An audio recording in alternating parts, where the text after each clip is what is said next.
We are doing a sort of new approach to how we present to you, how we raise awareness, how we inform and educate and empower you to support the work that we do through a conversation about lived experience. DEEN is definitely nothing about us without us. So as an organization, we are operated for and by people with disabilities. Our board of directors, our management team, our staff, all have some form of lived experience or connection to lived experience. And in that, we always showcase the abilities of people with disabilities.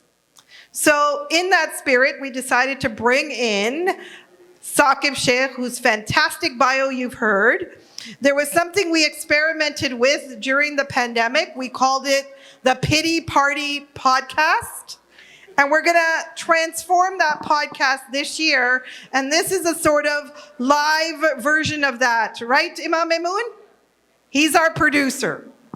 So, Saqib, from one blind person to another, tell me your story. I want to hear your story. Who are you? What is your story of lived experience? When did your lived experience of blindness start and how? Well, after such an introduction and being put on the hot seat, I'm like, oh my goodness.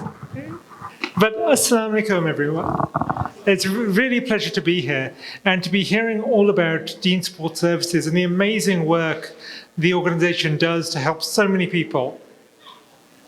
And in terms of my lived experience, I think the work you guys are doing really resonates because I wouldn't be here if it were not for my parents, if it wasn't for the organizations who have helped me along the way.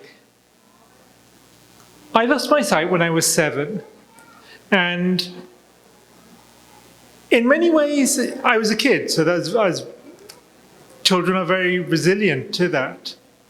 But through my journey, through education, there's so many fantastic organizations like the work you were doing, which really taught the independent skills, taught me that if you put your mind to it, if you find the solutions, you can really achieve what you set your mind to. And I've been so blessed to this point. So that's a little bit about me. So Saqib, you had a sighted life for 7 years and things changed very quickly for you. Can you tell us more about that? Yeah, it was very much, in a sense, overnight. I had a minor accident, but after that, I couldn't see. So I started going to schools where things were adapted for people who couldn't see. Many parts of your life as a child changed. Ask you to raise it up just a little bit higher. A bit higher? Yeah. Oh, wow. Okay. Yes, so I lost my sight when I was 7.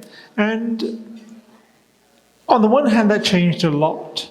On the other hand, as a child, you're resilient. You keep playing. You keep doing the kids' things that kids do. But it also did set me on the path of many opportunities which maybe I wouldn't have had otherwise. And as I mentioned, I was blessed to have the support to find the techniques, to learn the independent living skills, and to go on the path that brought me here. So you're definitely not Canadian by your accent, Saqib. Tell us more about that. Where do you call home and where do you trace your roots to? Home is where my pillow is, I think. But seriously, I was born in the UK and spent almost all my life there. But my work has taken me around the world, and about 3 years ago, my family and I moved to the USA. And it's a pleasure to be visiting Canada, because not only in terms of distance, but also in terms of the friendly people and the culture, I feel like I'm halfway back home already. And originally, I think your ancestry is from Pakistan, From Pakistan, right? yes. Yes. How many Pakistanis in the house?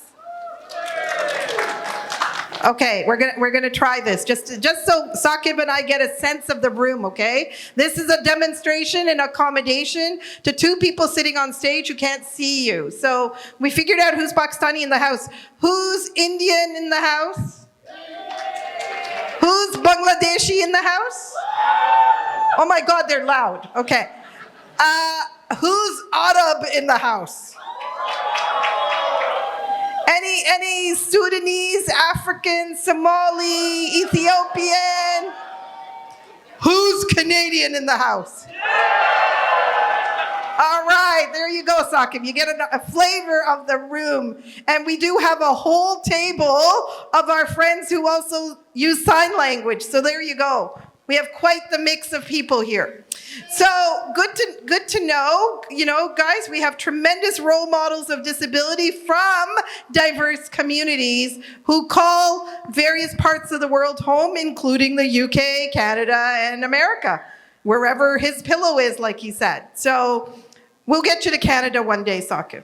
So Saqib, tell me, what kind of activities were adopted for you? You said children are very resilient. We know that for adults, acquiring a disability is a very different experience than being born with one. I was born with vision loss. My vision slowly changed. I never drove, but I know for people who drive and have to give up that driver's license, it's a big deal. I know, some friends of mine, sometimes I wonder if it's like a male-female thing. I have a friend, I don't know if he's here, but he and I have had these conversations, and he's like, of course I want to be able to drive. I'm like, I'm waiting for that self-driving car, and I only want to see when, Hussam refuses to drive me. Then I go to my dad, and then I go to my friend, or Morag, or somebody, or, now I got Uber. I happily use an accessible app to get around. So, tell me more about you. What was it, what did it give you the opportunity to do, and what did you feel you missed out on, and how did you adapt to it? So I grew up in a school where it was all about learning the skills to be able to do the rest of your academics. I was fortunate to learn to read and to write Braille, to learn how to do all the things you would, whether that's cooking or... I reckon once upon a time they taught me to iron my clothes, though it's been decades since I ever did that. But then also just all the activities. So when I was 10, I went off to a residential school, a boarding school, as we'd say in the UK. And that's where all the lessons were adapted, whether it was geography with raised diagrams, whether it was computer lessons with talking computers. And that was just incredible to me because I wanted to be able to write things that other people could read. And so a talking computer just unlocked that world to me. And I was really into arts and crafts and making things, doing all the sports, and phenomenal amount of opportunity, thanks to the hard work of many volunteers, many staff at that school, New College in Worcester in the UK. And I think that's why something like, I even see the day program here at DEEN really resonates, because it's giving those opportunities, giving you the skills which are going to take you places. And for me, technology really struck a chord, because I realized that when I was sitting typing, it meant that I could produce something and no one would know that a blind person made it. And that really struck home. And so I started learning to program, not just to make things with arts and crafts, but to me, programming was a way to make things with software. Again, no one knew that a blind person made it. And it was this idea of creation, of solving problems that could help people. And I think, as Sister was talking about earlier, it's this idea that technology can really, really help people, change your life completely. And I'll talk a bit more in a moment, but smartphones, apps, these are changing the lives of people with disabilities around the world in huge ways. So, talking about technology, I said earlier today when I was thinking about the conversation we were going to have, and I've said this on many occasions, quoting, Charles Dickens, that I never read, by the way, because it wasn't accessible to me. Before I go into that quote, I was just going to say sometimes we need exclusive things to fully accommodate us so that we can be included in broader civil society and contribute to the best of our potential. So you mentioned going to a residential school, which, politically would be considered a segregated school, and we want everybody to be included and mainstreamed. But sometimes that environment that's fully geared toward accommodating you as a blind person helps you develop skills and aptitudes that a world built for sighted people, no matter how much they try to accommodate you, cannot achieve. Would you agree with that? I personally would strongly agree. It's a hot button topic. I know many who wouldn't agree, but for me, those 8 years I spent in boarding school meant I didn't even think about being blind. I spent 10 till 18 not even thinking about it. I feel so blessed for that. I had all the trials and tribulations of growing up. I was forced to go for walks in the forest in the rain. I was forced to do homework I didn't want to do, or do the washing up, all the chores around the residential house. And it was equality in every sense. It wasn't equality, we're going to treat you special, but it was true equality that you're not going to think about being blind and you're going to develop every other part of yourself. And that's certainly not the only way. But for me, it was a very powerful way that taught me the skills I was going to need later in life to tackle the world. So the Dickens story, it was the best of times, it was the worst of times, it was the time of wisdom, it was the time of foolishness, et cetera, et cetera, et cetera. I think about that, and I think throughout history, we have had scholars and inventors and folks who had to depend on learning by listening. They didn't necessarily have the full range of access to information. For example, in Islamic tradition, in our Muslim history, we had scholars who were blind or low vision who memorized the whole Quran, memorized our history and prophetic sayings like the sort of Muslim constitution, stuff like that, to pass on knowledge that way. So, it was the best of times, it was the worst of times. Today, I would say it is, in fact, the best of times for us to be blind, to have a disability. It's the best of times for everyone. There's so much more access to information through the tech era. But in particular, as people with disabilities, some of us who don't read Braille, there is so much more access just through our gizmos and gadgets, through our phones that have technology built into them. So, Saqib, we have a lot of technologists in the house. How many IT people here? Yes? Yes, there's lots of IT people. So they want to hear the tech side. Let's talk about seeing AI. Tell us more about it. What does it do? What is it able to do? And what is it meant for you? Like, how did you come to this place saying, I want to solve a problem that's going to help people like me? Going all the way back to those early days, my teenage years, learning to code, learning to use technology. But even at that point, there were no books available. There was no information available to learn these things. But over time, that has just changed. The smartphone gives you so many tools in your pocket. So I went on to study computer science. I went on to start working on Microsoft and wanted to prove that I could be a successful engineer. But sort of 10 years into my career, I sort of passed 30, past that 10-year mark, and I was having a bit of this feeling of, what do I do next? And I really wanted to, I felt like I wanted a purpose in my job. I wanted to give back. And I was so fortunate that Microsoft was giving everyone a week off to do whatever you want, to imagine big things. And me personally, I thought, this smartphone in my pocket with a camera and AI, which is something I passionately studied through my career, can do so much more. And we're seeing that artificial intelligence, AI, can recognize the pictures in front of you. It can translate text for someone who is hard of hearing into printed text. It can mimic your voice if you want to create a voice bank for the future. And I can keep going on about it. There are so many ways, ultimately, in which someone with a great need and someone with the ability to create have come together to create one of these solutions. And so Seeing AI is something I made with many, many talented people across Microsoft and academia over the past 5 years. You hold up your phone and it will describe what it can see. It can read to you. It can help you relive your memories by going through your photos and describe who's around you. So there's still a long way to go. But what I really wanted to do with Seeing AI and other projects is think, we have these technologies which are being developed for all sorts of reasons, but how do we understand the lived experiences of people with disabilities and sort of close that gap?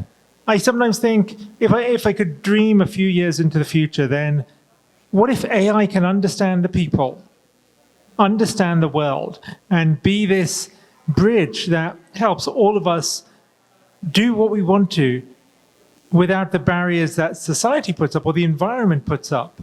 And so I'm very excited to work on these kind of technologies.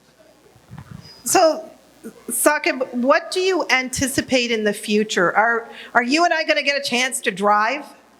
I want the self-driving car. Who needs to drive when I'm just going to sit and say, take me home? I want one of those. Me I want too. one of those cars. Me too. But, you know, when growing up, I never imagined that I would have hundreds of books on my phone. I now have more books than I could possibly ever read. And in the same way, I think I can now, with a smartphone, as someone who's blind, I can tap a button and get sighted assistance with the mundane things in life that technology can't solve. But then also with Seeing AI and other apps, I can find my way around a brand new city. I can call an Uber to take me where I want to go, or order food to where I am. I can do so many things through technology. And I think the important thing, sorry, okay, that's better. The important thing is that we keep looking as technologists at what are the things that we can really do to bridge that divide, to break down those barriers. Because I truly think I've just given a few examples, and that's just for people who are blind. But across every disability, there are these incredible innovations, largely from artificial intelligence these days, but not necessarily, which are just enabling us to do so much more. So I think it's a very, very exciting future. And Saqib traveled here by himself, by the way, from Seattle. I have not achieved that yet. I only walk from my house to my mom's house without a cane. That's 2 doors over. And my neighbor swears that I can see, and I tell him, no, I don't. But Saqib, you go around with your cane. I only use it in airport security areas just to say, yes, I'm really blind and I need to walk with this person. So I give people free trips to travel around with me, but you do it solo. It's really, really impressive. And these are the kinds of things that empower us people with disabilities, hearing each other's story. This is what we get out of our Vision Network that Najma was talking about earlier. We learn from each other. Our Vision Network comes together virtually and once in a while in person. Vision Network folks, are you here? Yes? Yes, so Vision Network folks are here. We learn from each other. You know, how can we overcome certain barriers? How can we teach each other certain tricks and ways of achieving certain tasks to be more independent? So that's fantastic that you are a live example of a guy who travels the world on his own. So it's really fantastic. Now, on another note, on a more personal note, because we always talk about nothing about us without us, and we talk about this concept of, you know, we're not just a disabled person, but in fact, we are a person with a disability who has all these other identities. Is there a role that your culture, your faith plays in your life that's important as well? Absolutely. I think faith in particular has been an integral part of my life, sort of as far as I can remember. And, you know, whether that is I think it's so deeply baked for me that my faith in terms of being able to do what I do, or having the faith that things are going to be okay as long as you try your hardest. And I think to keep on going, that's really important. But also in my career, I've always believed that if you have the right intentions, then you will succeed. And I was at that turning point prior to working on Seeing AI. And I really wanted to give back, to have a purposeful career. And I remember talking to friends and thinking, what's that going to look like? Are we going to start a nonprofit? Are we going to do this or that? And I really feel after a trip to Mecca for the Umrah, within months of that, I had this moment where my whole career changed to be able to work on my personal passion, to be able to work on Seeing AI, to be able to meet people who are blind around the world and to discuss what are people's challenges and to talk to the scientists at Microsoft to build these solutions. And to me, I feel even that's sort of linked to my faith. So it's integral to everything I do to have that deep purpose. And I kind of feel like I found my life's work, but also get to play with cool tech. So it's a bonus to have both. And what's next for Saqib Shaikh? I know you told me you have a 4-year-old child. Yes, being a dad definitely is a fun adventure. It takes all of my non-work time. So inshallah, that is everything I want to do for the family and all that. And on the work front, there's so much more work to be done. I see this world where, can we create technology that breaks down even more barriers, helps people do even more?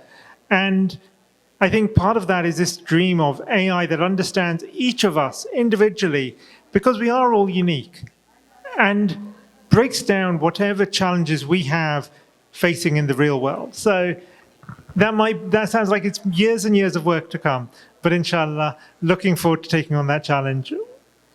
Okay, give it up for Saqib Shaikh, everybody.